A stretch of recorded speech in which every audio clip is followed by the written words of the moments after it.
feel low, you can still go. Even when you feel slow, you can still go. Even when there's no hope, you can still go. I never answer to no, man, I still go. Go, go, go, go, go, go, go, go. Brian Giles with Brian Giles MTG. And we're back with more Modern Horizons 3 spoilers. So, starting our list off is the Hunger Tide Rises. For a green and 2, you get an Enchantment Saga. Reads chapters 1, 2, and 3. Create a 1/1 black and green insect creature token. And in chapter 4, sacrifice any number of creatures, search your library and or graveyard for a creature card with mana values less than or equal to the number of creatures sacrificed this way. And put it onto the battlefield. If you search your library this way, shuffle. So, a thing based around Grits to Hunger Tide.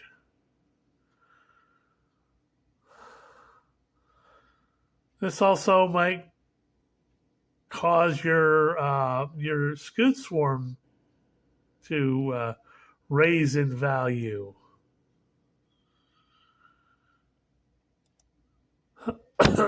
Excuse me. Next up, we have Nyxborn Unicorn. White 1 for a 2/2 enchantment creature unicorn. Has Bestow for a white and 3. It has Mentor. And if you have it enchanted on a creature, enchanted creature gains +2/+2 and Mentor. So, kind of a thing for a Mentor deck.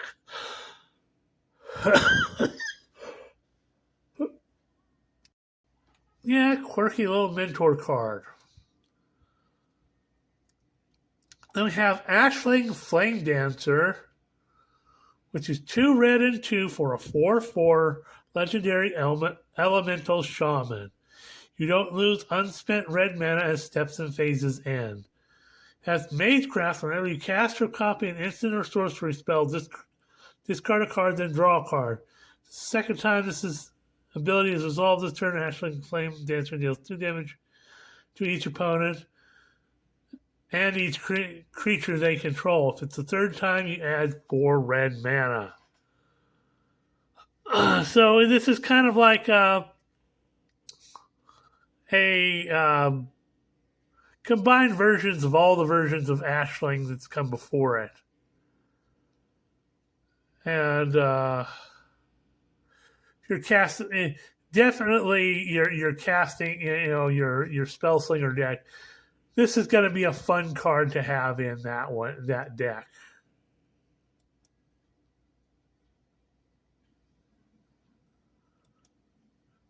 Next up is Ajani Fells the Godsire. So, 2 white and 3 for Enchantment Saga, Chapter 1, exile target creature opponent controls with power 3 or greater. Chapter 2, create a 2/1 white cat warrior creature token, then put a vigilance counter on a creature you control. Chapter 3, target creature you control gains double strike till end of turn. It's kind of a quirky card. Don't know how much play it'll see outside of Limited.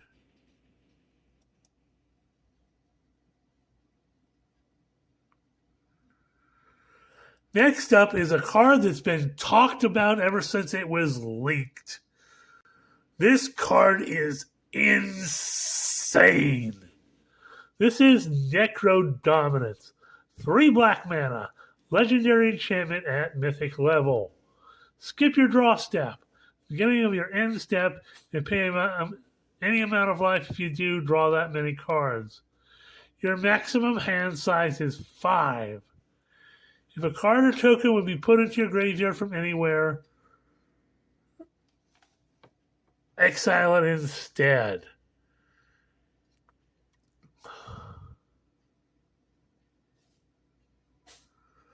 So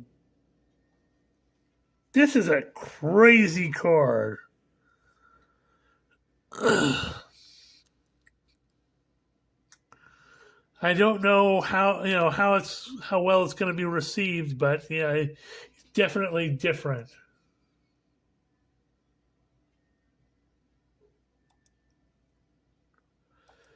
Except we have Horrid Shadow Spinner. So a blue, a black, and 1 for a 2/3 horror with lifelink. When it attacks, you may draw cards equal to its power. If you do, discard that many cards. So it allows you to kind of cycle through your deck a bit.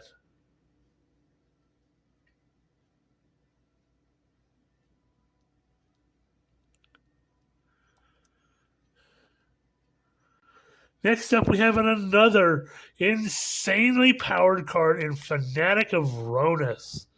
So this is another card from the plane of Amonkhet. So it's a green and 1 for a 1/4 Snake Druid. Tap it to add a green, which isn't bad. It has Ferocious. Tap it to add 4 green. Activate only if you control a creature with power 4 or greater. And you can eternalize this for 2 green and 2, which means you get a 4/4 black a zombie snake druid with no mana cost. That's a copy of this.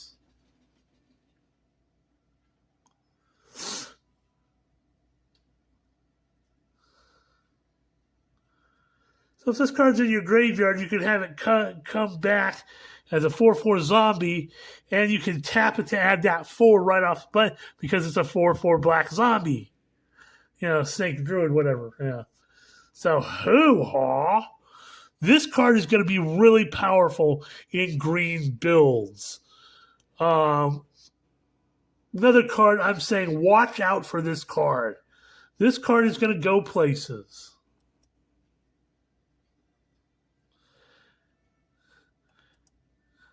Next up, we have Crabomination, which is a crazy card. For 2 black and 4, you get a 5/5 Crab Demon. Now, you can emerge from an artifact for 2 black and 5. When it enters the battlefield, target opponent exiles the top card of their library, a card at random from their graveyard, a card at random from their hand, and you may cast spells from among cards exiled this way without paying its mana cost.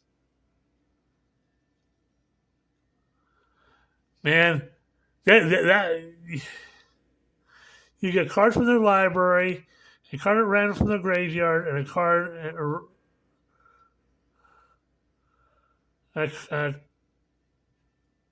top card of the library, a random card from their hand, and a card from random from their graveyard.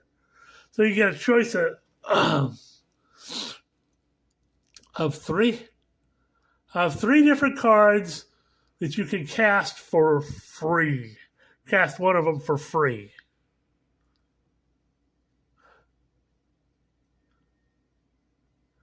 Imagine blinking this thing. This thing is insane. Yeah, it's a little beefy at six mana, but it does have the emerge, which is a little bit beefier. And if you blink this thing, excuse me, it's gonna. If you blink it, it's gonna do all sorts of things. This is something that if somebody pops this thing off, it's gonna go crazy.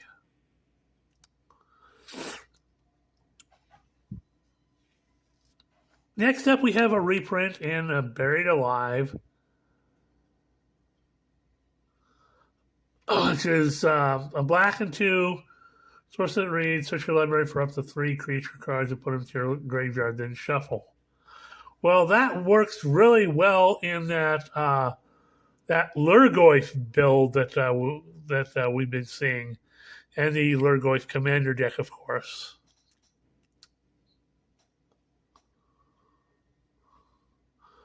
We have Mindless Conscription, which is a black and 2 for an enchantment that reads, here's the battlefield, and whenever you draw your third card each turn, amass zombies 3.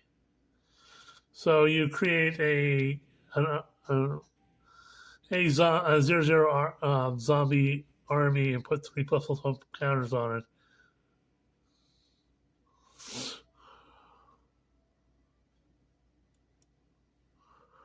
So kind of good for zombie builds. We have Eviscerator's Insight, a black and 1 for an instant that reads, as an additional cost to cast this spell, sacrifice an artifact or creature. Draw 2 cards. Ooh. More card draw in black. And a flashback for a black and 4. But there's been some cards in black that have been caring about, drawing your third card, and this will cause you to draw your third card. And all you have to do is sacrifice an artifact or a creature, which is an entirely black thing to do.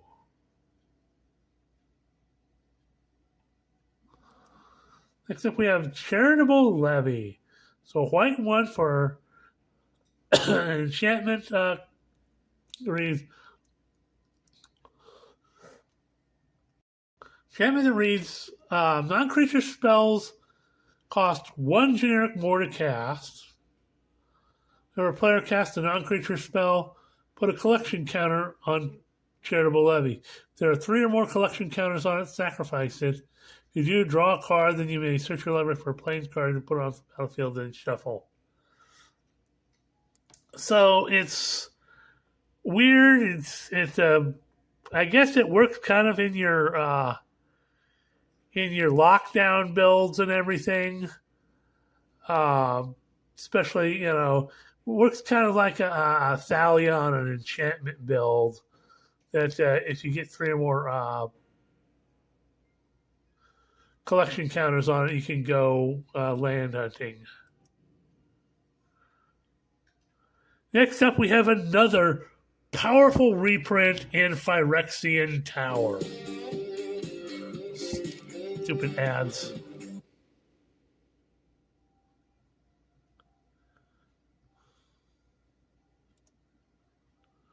So Phyrexian Tower is a legendary land. You tap it to add a colorless.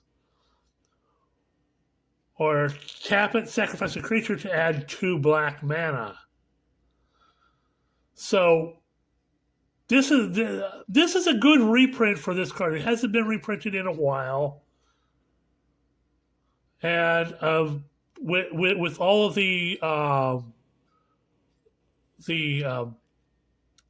Eldrazi builds, you get the colorless mana, and if you're playing black, you can sack a creature and get 2 black mana. So I'm not opposed to this. I like that we got that here. Hoo-ha.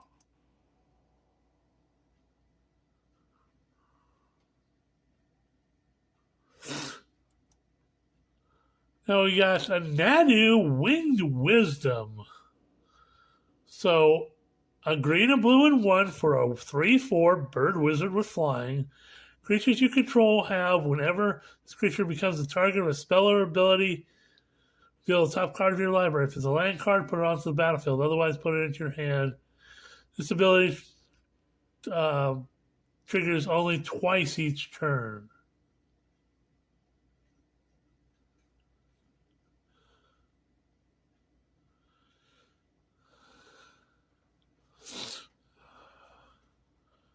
So that's kind of a cool little ability. You got a 3/4 flyer for 3. And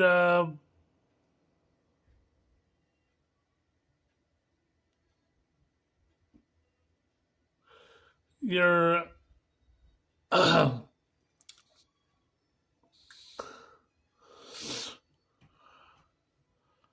mean, you could put it into your Ivy decks and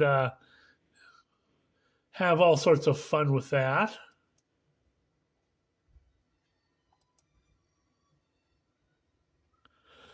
Next up, we have Ghost Fire Slice.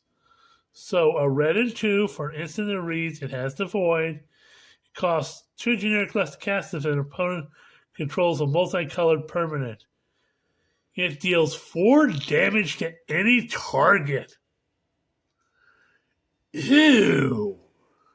Ew.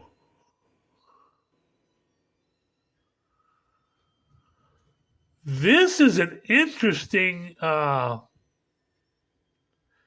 because it's a red spell that actually has the void, it doesn't count as a red spell, and it deals decent damage. And if you're and you can, it's less cost if you're has a multicolored permanent, and it deals 4 damage to any target. This thing is baller. This is a baller damage spell. I like this. Hoo-ha. So, okay, we have one more in Birthing Ritual. So it's a green and 1 for enchantment at mythic level. Beginning of your end step, if you control a creature, look at the top 7 cards of your library. You may sacrifice a creature. If you do, put a creature with mana value X or less from among those cards onto the battlefield, where X is 1 plus the sacrifice creature's mana value. Put the rest on the bottom of your library in a random order. Ew!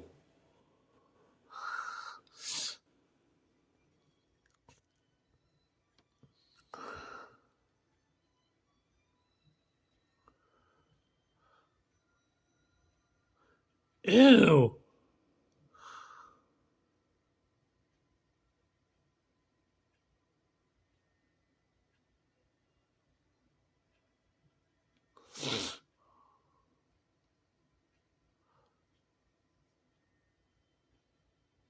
This is going to be a useful card in many different builds. Hoo-ha!